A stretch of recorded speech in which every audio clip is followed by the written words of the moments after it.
সকালে ঘুম থেকে উঠে স্নান সেরে পুজো দিয়ে সকালে ব্রেকফাস্ট কমপ্লিট করে নিয়েছি।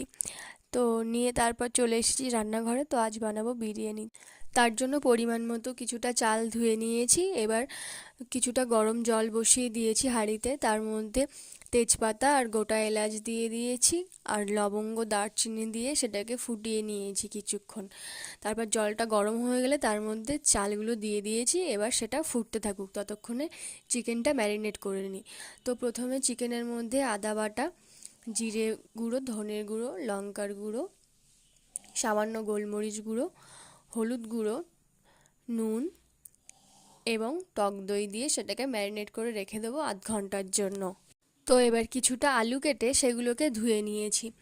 তো সেগুলোকে এবার সিদ্ধ করে নেব। একটু সামান্য নুন দেব আর একটু ফুড কালার দেব, দিয়ে সেগুলোকে সিদ্ধ করে নেব প্রেসার কুকারে।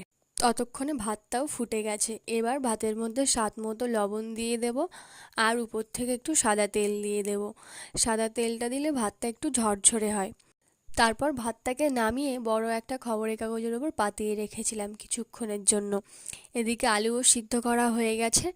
তারপর কড়াইতে তেল গরম হয়ে গেলে তার মধ্যে একে একে আলুগুলো দিয়ে লাল লাল করে ভেজে তুলে নেব সবগুলো।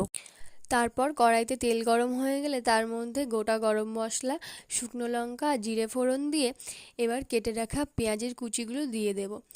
তো পেঁয়াজগুলো ভালো করে ভেজে নিয়ে তার মধ্যে রসুন বাটাটা দিয়ে দেব। এবার দুটোকে ভালো করে একসঙ্গে নেড়ে চেড়ে ভালো করে ভেজে নিয়ে তার মধ্যে ম্যারিনেট করে রাখা চিকেনটা দিয়ে ভালো করে কষিয়ে নেব। চিকেনটা ভালো করে কষিয়ে নেওয়া হয়ে গেলে তারপর একটা পাত্রে কিছুটা জল গরম করে নেব, নিয়ে তার মধ্যে বিরিয়ানির মশলা দিয়ে সেটাকে ভালো করে মিক্সড করে নেব।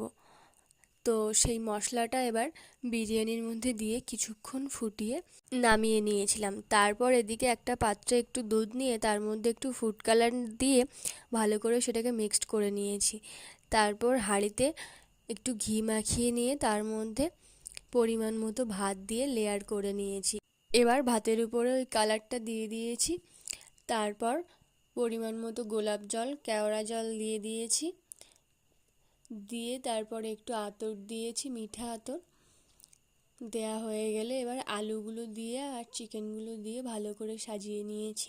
তার ওপর আবার ভাতের লেয়ার দিয়ে সমস্ত রকম মশলা দিয়ে একটু ঘি দিয়ে আর গ্রেভি দিয়ে উপরের দুটো ডিম দিয়ে হাঁড়িটাকে দমে বসিয়ে দিয়েছি মিনিটের জন্য। তারপর সেটাকে থালায় সার্ভ করে দিয়েছি। তো ভিডিওটি ভালো লাগলে চ্যানেলটিকে সাবস্ক্রাইব করবেন, লাইক কমেন্ট শেয়ার করবেন এবং অবশ্যই কমেন্টে জানাবেন ভিডিওটি কেমন হয়েছে।